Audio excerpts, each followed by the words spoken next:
The world of Runeterra might be one of the most fascinating and intricate fantasy settings in modern gaming. While League of Legends is commonly associated with its wildly popular competitive scene, Riot Games have been taking great strides in recent years to flesh out their world and the characters that reside within, even going so far as to reboot the entire story in 2015. While this push for a deeper narrative has been widely appreciated by the game's lore community, the results have been controversial at times. With a retconned world came the need to retcon characters. Riot has made a substantial effort in the last few years to reimagine the backstories of League's iconic champions to fit them into the new lore, but not every change has been met with positive feedback. Let's face it, no writer is perfect and hindsight is 2020, so a number of characters throughout the years have been left with less than stellar backstories compared to most of the roster. Still, it is my firm belief that criticism should always be supplemented with suggestions and feedback for improvement, which is what we're here to discuss today.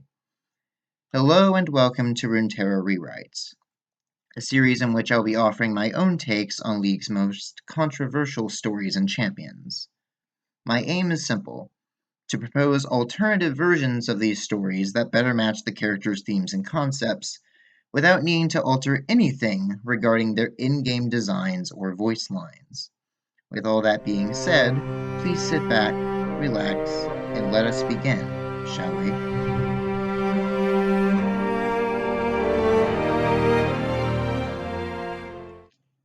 When the skies are blackened by the flames of war, and the earth is dyed red with blood, the Darkin heed the call to battle.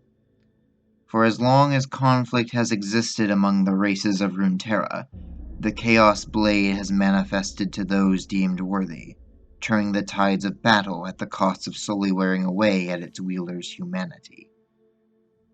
When the sword's wielder inevitably falls, be it to battle or the passage of time, the Chaos Blade returns from whence it came to await a worthy new vessel. The true origins of the Darkin have long been lost to time. Some say that they are the first weapons ever forged, corrupted by the malice of everyone who has ever wielded them. Others claim that the Darkin are a rare breed of demon, of whom only 5 remain. Only one thing is certain. The Darkin exist only to bring death and destruction, and none embrace this more than Aatrox himself. Once a mighty general of Shurima's ascended host, Aatrox was revered even by his peers as one of the mightiest Sunborn to have ever lived. By his own hand, Aatrox crushed countless of Shurima's foes, and was said to be utterly invincible. That is, until the day Ikathia fell, and the Void was unleashed upon Shurima. Aatrox and his fellow Ascended fought fiercely against the tide of abominations that poured from Icathia's ruins. But even their divine power eventually faltered against the might of the Void.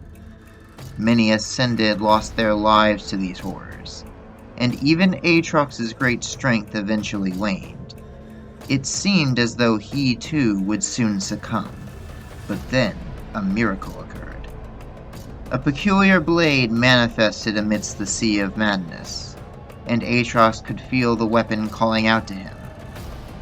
As he grasped the blade, the Ascended General was filled with unimaginable strength and fury.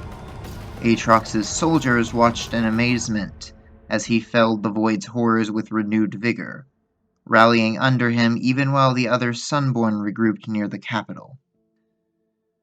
When the long conflict against the Void finally drew to a close, Aatrox was hailed as a hero among heroes, though many of his former allies became wary of him and the wicked sword he now carried. Some suggested that the blade should be destroyed or banished, while others, such as Aatrox himself, argued that its power would be instrumental if the Void or another powerful enemy ever returned. Resentment and suspicion festered among the Sunborn, driving a rift between old allies. Over time, many of them took up scattered positions across the Empire's vast territories, isolating themselves from society and each other.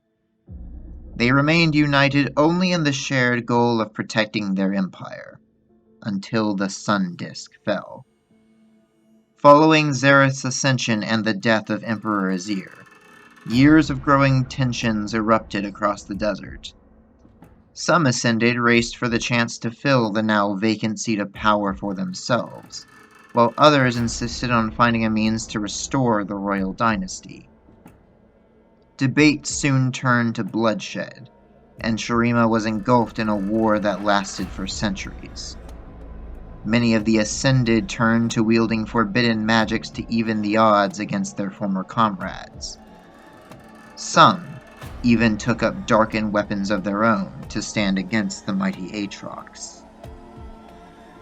Eventually, the aspect of Twilight herself intervened, luring many Sunborn into a trap set in the ruins of Narimazeth. Among the few who survived were those wielding Darkin weapons, but even their great strength could not save them from Twilight's clever schemes.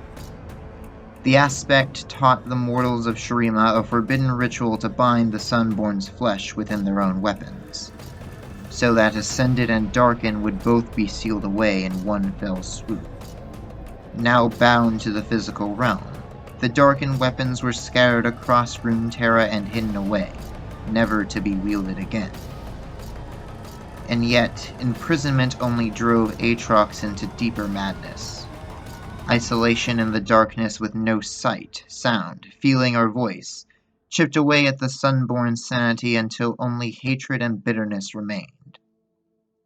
Aatrox swore that, should he ever be freed, he would seek retribution on the world that had forsaken him and the gods that had deceived him. That opportunity finally came when a band of thieves broke into the ancient temple where the Chaos Blade had been sealed away. And as soon as their leader grasped the hilt, his mind and body were overwhelmed by Aatrox's lingering essence. After laying waste to the thieves, Aatrox emerged into a frozen landscape with but a single goal: to bring about a war so violent, so destructive, that it would be the end of all things. He would be the world ender, herald of a conflict to end all others.